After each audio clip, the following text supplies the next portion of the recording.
In today's video, I'm going to teach you how to integrate Google Analytics with your HubSpot content. This integration is a powerful way to track and analyze your website's performance, helping you make informed decisions based on actual user data. So let's dive in and get started. First, you'll need to open up Google Analytics. Head over to the Analytics homepage. If you haven't already set up an account, you'll need to do that first. Once you're on the homepage, look for the Admin option. It's typically found at the bottom left of the screen. Go ahead and click on it. This will open up a new panel with a variety of options. In the Admin panel, you'll see three columns: Account, Property, and View. Under the Property column, find and click on Data Streams. This is where you manage the flow of your data from your website into Google Analytics.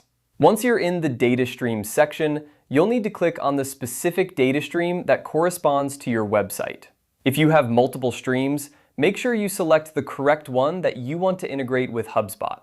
After clicking on your data stream, you'll be taken to a page where you can view and manage various options.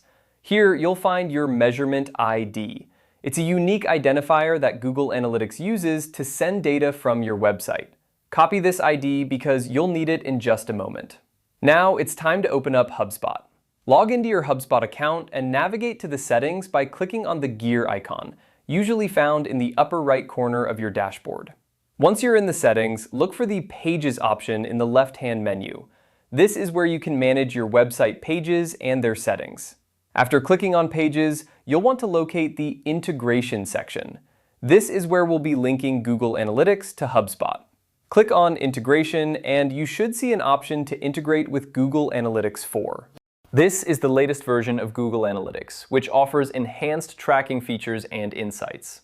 Now, remember that Measurement ID you copied earlier? This is where it comes into play. In the Integration section, you should see a prompt to enter your Google Analytics Measurement ID. Paste it into the designated field and save your changes. And that's it! You've successfully integrated Google Analytics with your HubSpot content. This setup will now allow you to monitor your website's performance directly through Google Analytics, giving you valuable insights into how visitors are interacting with your content. Keep an eye on your analytics to continuously optimize and improve your site based on real data. Thank you for watching, and I hope this tutorial was helpful. Happy analyzing!